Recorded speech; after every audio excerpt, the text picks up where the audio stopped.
Pete, one of the other things that we've seen this week, and I don't think there's any hero in this story. You've got the governor of Florida, Ron DeSantis, who's passing this sort of anti-woke act. He's trying to stop critical race theory. One of the things that I think has been overlooked in all these discussions about critical race theory is the local heroes. The parents, white, black, Asian, Muslim, Christian, Jewish, whatever, who have fought back against this nonsense on a local level. You've had some real fights in your local community about critical race theory and what's happening at your schools. I'm making you a hero for a day. Tell us some of the challenges that you face in your community and how you've tried to fight back against some of the racist nonsense. Well, the challenges are that we just don't have enough people standing up. I mean, they want to be on the right side of history and they might support us, but they don't necessarily show up. They don't organize. We got a good group of people, over 150 people in our town, but we need more people. Earlier you mentioned the quote that Ron DeSantis the other day with his Stop Woke Act, is mentioning. Everybody's always talking about Dr. King's content of the character, not the color of their skin. But, Dr. King also talked about the white moderate. That's a quote we don't hear enough about. The first time I heard that, I realized, oh, he's talking about me. He once said, I've been greatly disappointed with the white moderate, who is more devoted to order than justice. And Jason, if you just wouldn't mind moving out of the way so I can talk to white folks, we need you.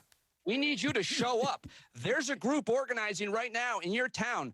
Get on board, because you got to be the change you want to see in the world. The standard you walk past is the standard you accept. If you're not doing anything, now is the time, white folks, to stand up and do something and get organized. I mean, Ron DeSantis is trying to pass something called the Stop Woke Act. They're trying to get rid of language. That's the other challenge, Jason. Authoritarians, historians have been talking about this. They're trying to get rid of the word equity. Yesterday, he was also, at the end of it, he started throwing out white hats. It's really so much propaganda. And even in my town, when they say things like, when you hear diversity and equity and inclusion, that they mean CRT. So they're really co-opting language, and we've got to be there. We've got to show up. We've got to organize, or they are going to turn our schools into Jesus camps with AR-15s. So I want to move further with this. No attacks age. Jesus camp is great. I went to Jesus camp when I was a kid.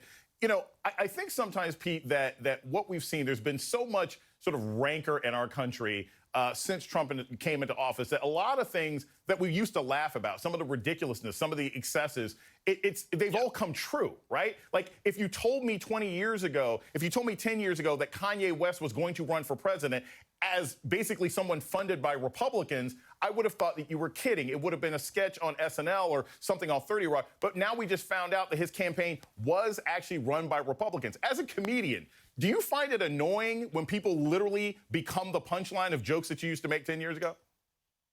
Yeah.